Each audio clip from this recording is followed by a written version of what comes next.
நான் இப்போ இங்கே வந்தது வந்து அண்ணனை பார்க்க தான். பாக்யராஜ் அண்ணா அவர் நம்ப மாட்டார். ஆனால் மக்கள் மனசில் இருக்கிற எண்ணங்களை திரைக்கதையாக வடித்து எல்லாரையும் மகிழ்ச்சிப்படுத்தி முதலீடு செய்தவர்களையும் வாழ வைத்தது அண்ணனுடைய காலம். வாழும்போது அவரை பற்றிலாம் தெரியாது. ஏன்னா இந்த விழாவில் அண்ணன் போன்றவர்கள் தான் பேசணும். ஒன்று மட்டும் சொல்ல முடியாதனால மகிழ்ச்சியாக இருக்கக்கூடிய ஒரே இடம் இதோட முடிஞ்சு போயிடுது.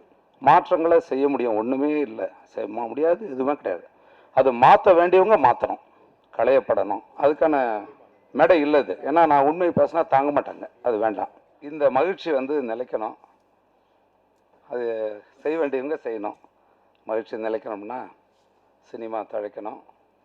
சினிமா தழைக்கணுங்கிறது அந்த முதலீடு போடுறவன் சிரிக்கணும். அந்த முதலீடு போடுறவனை தவிர எல்லாரும் அங்கே சிரிக்கிறதுக்கான வாய்ப்பு இருக்குது. ஏன்னா அந்த மேடை வந்து பல குமுறல்களை பார்த்துருக்கு. அதுக்கான மேடை தான் அது. ஏன்னா நான் இப்போ இங்கே வந்தது வந்து அண்ணனை பார்க்க தான். பாக்யராஜ் அண்ணா அவர் நம்ப மாட்டார்.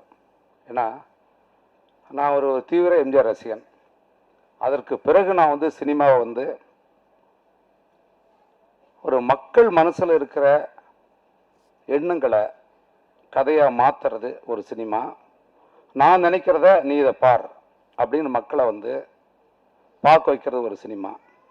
ஆனால் மக்கள் மனசில் இருக்கிற எண்ணங்களை திரைக்கதையாக வடித்து ஒரு நல்லொழுக்கத்தோட எல்லாரையும் மகிழ்ச்சிப்படுத்தி முதலீடு செய்தவர்களையும் வாழ வைத்தது அண்ணனுடைய காலம்.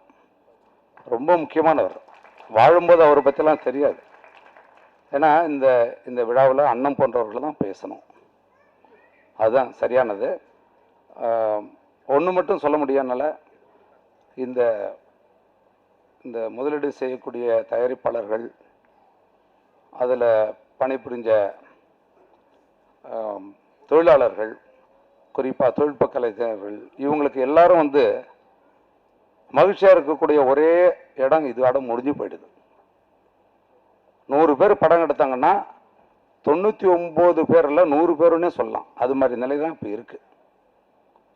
அதை மாற்றுறதுக்கான மாற்றங்களை செய்ய முடியும், ஒன்றுமே இல்லை, செய்ய முடியாது, எதுவுமே கிடையாது. அது மாற்ற வேண்டியவங்க மாற்றணும். நிச்சயமாக அதை செய்ய முடியும். செய்ய முடியாத விஷயமே கிடையாது. ஏன்னா மக்கள் படம் பார்க்க காத்துக்கிட்டு இருக்காங்க. படம் எடுக்கக்கூடிய படைப்பாளிகள் நிறைய பேர் நம்மகிட்ட இருக்கோம்.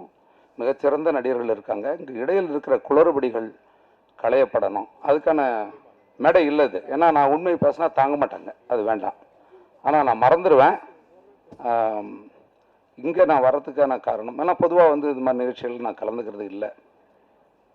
குறிப்பாக இது மாதிரியான இந்த பாடல் இசை வெளியீட்டு விழாவில் நான் வர்றதே கிடையாது. ஏன்னா வந்து அது உண்மையெல்லாம் சொல்ல வேண்டியிருக்கும். நிறைய பேருக்கு தேவையில்லாத சிக்கல்கள் அப்படின்னு நினைக்கிறாங்க. எனக்கு அது என்னுடைய எண்ணம் இல்லை. இருக்கிற உண்மையை பேசங்க எல்லாரும் தயங்குவாங்க.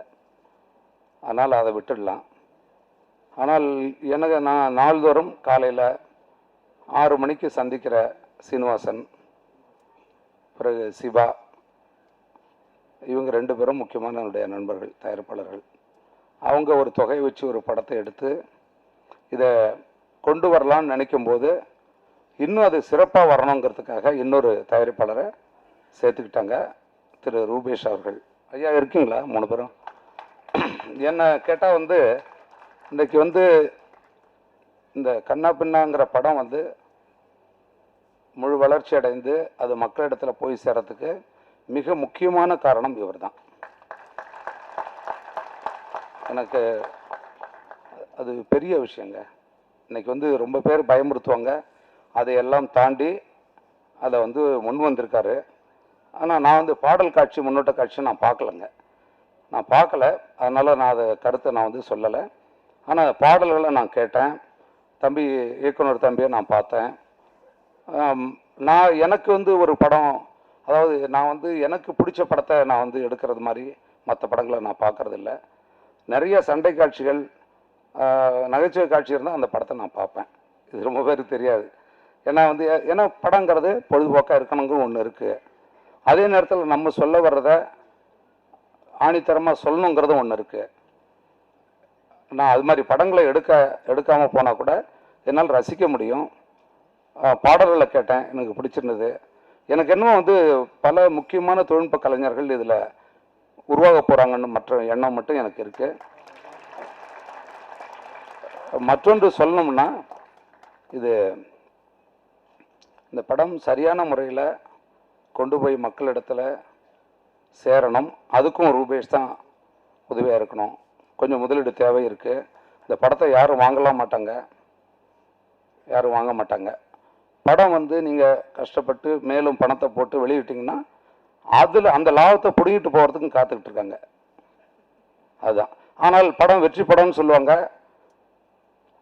அதாவது இருக்கிற தன்னுடைய உடைமைகளை எல்லாம் விற்று மானத்தை விட்டு அவமானப்பட்டு ஒரு தயாரிப்பாளர் ஒரு படத்தை வெற்றியடைய வச்சா அதை பிடுங்கிட்டு போகிற கூட்டம் நிறைய இருக்கு.